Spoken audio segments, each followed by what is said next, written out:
Honorable Président, honorable membre du bureau, j'interviens pour pouvoir apporter une observation constructive parce que à la page 8, les observations que nous avons soulevées en rapport avec le cadre macroéconomique nécessitent d'être appuyées.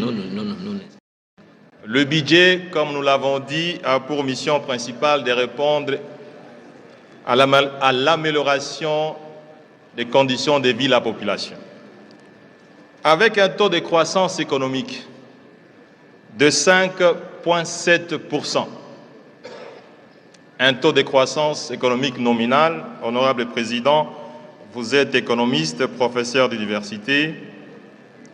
Nous avons un taux de croissance démographique, c'est-à-dire l'accroissement des bouches à nourrir, de 3,5%. Ceci nous donne un solde des taux de croissance par habitant de 2,2%. Honorable Président, si vous regardez les taux d'inflation fin période qui est repris sur le cadrage macroéconomique, nous avons un taux d'inflation fin période de 9,2%. En d'autres termes, honorable Président, le taux de croissance économique réel par habitant est négatif. C'est-à-dire, au terme de l'exercice budgétaire 2025, la République démocratique du Congo va constater l'appauvrissement de sa population.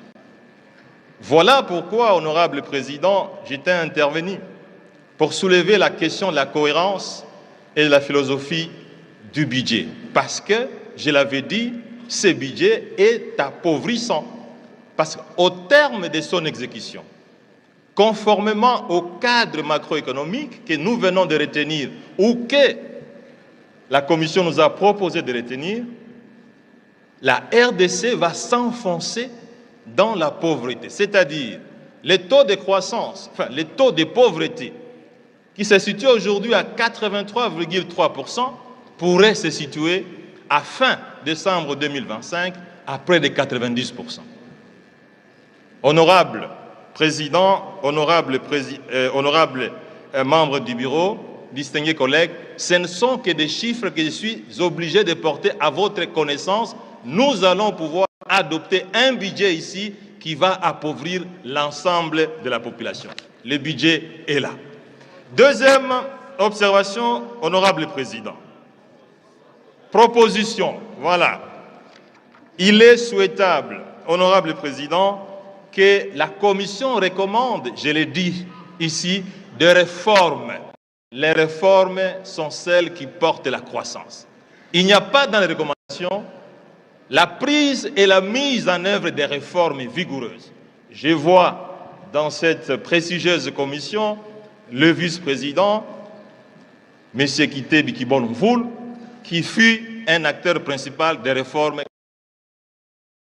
Il faut des réformes. Il n'y a que des réformes qui peuvent doper la machine et faire un taux de croissance économique qui pourrait, après soustraction du niveau d'inflation, en tenant compte du taux démographique, que nous puissions avoir un taux de croissance économique réel qui peut créer des richesses. Là, nous allons voter un budget appauvrissant et l'honorable président, qui est professeur d'économie, ne me contredira pas. Deuxième élément.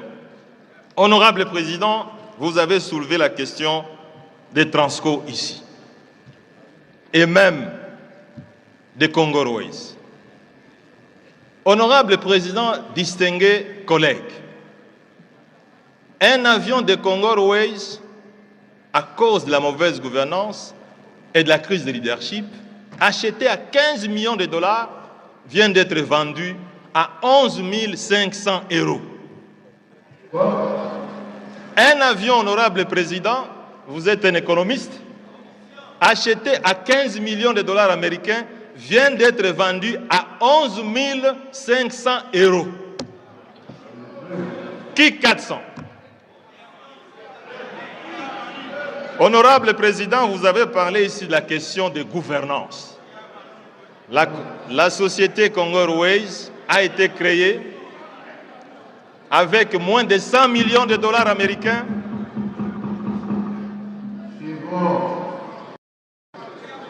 Honorable Président, honorable membre du bureau, estimés collègues, la société Congo Airways a été créée avec moins de 100 millions de dollars américains. Aujourd'hui, elle a des dettes de plus de 100 millions de dollars américains.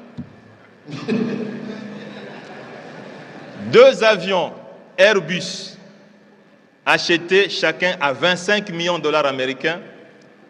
Ces 2 avions sont cloués au sol et on préfère, honorable Président, parce que vous avez soulevé la question de gouvernance, on préfère louer des avions dont chacun coûte à la République 500 000 dollars américains par mois. Ça veut dire, si vous avez 2 avions, 1 million de dollars américains par mois, c'est-à-dire, au terme de l'année, 12 millions de dollars américains, c'est-à-dire, au terme de 2 ans, on aurait dépensé l'argent pour acheter un avion. Honorable Président, estimés collègues, comment peut-on faire entrer des Congolais dans un avion des compagnies nationales où même certaines hôtesses ne savent pas parler la langue française, et quelqu'un comme ma mère qui ne sait pas parler français, comment elle va demander de l'eau à l'hôtesse de l'air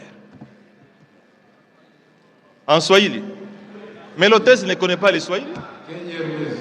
Pour terminer, honorable Président, la question des transports Transco dont vous avez parlé. La recommandation sur cette question, honorable Président, c'est que la compagnie Congo Airways, dans les recommandations, puisse retrouver ses avions. Au lieu de louer les avions, qu'on puisse sortir de l'argent pour pouvoir entretenir les 2 moteurs. Les 2 avions sont en bon état. Il est question d'entretenir les moteurs uniquement. Pour terminer, honorable Président, s'agissant de la compagnie Transco, qui a commencé avec 500 bus Mercedes neufs, financés sur fonds propres. Aujourd'hui, honorable Président, cette compagnie n'a que 50 bus. La conséquence, c'est que les motos circulent en lieu et place de bus. Et nous avons, honorable Président, distingués collègues, plus de 3 millions de motos dans cette ville contre 1 million de véhicules. C'est-à-dire, vous êtes dans votre véhicule, vous avez 3 motos qui vous circulent. Finalement, nous avons dans cette ville l'embouteillage des motos et non pas l'embouteillage des véhicules. La conséquence, honorable Président, si nous ne faisons pas gare, dans 2 ans, 3 ans, même si vous avez des gyrophares, vous ne saurez plus circuler, honorable Président, parce que c'est déjà le cas. La recommandation, honorable Président, c'est celle que vous avez dit. Il faut améliorer les voies de circulation, mais il faut restituer Transco et il faut restituer l'esprit de vie. Le gouvernement congolais a acheté dans cette ville des bus qui ont été donnés au secteur privé. Le ministre Kitebi, ancien ministre des Finances, est si présent. Il a été aux manœuvres. Tous ces bus, on a des 500 bus auxquels on a ajouté 250 bus parce qu'il n'y a pas eu de leadership, parce qu'il n'y a pas eu de gouvernance. Aujourd'hui, ces bus esprit de vie sont devenus esprit de mort. La recommandation, honorable Président, que le budget actuel puisse tenir compte de ces programmes qui étaient très, très productifs et très encourageants. Merci. Merci, honorable. Merci beaucoup, honorable.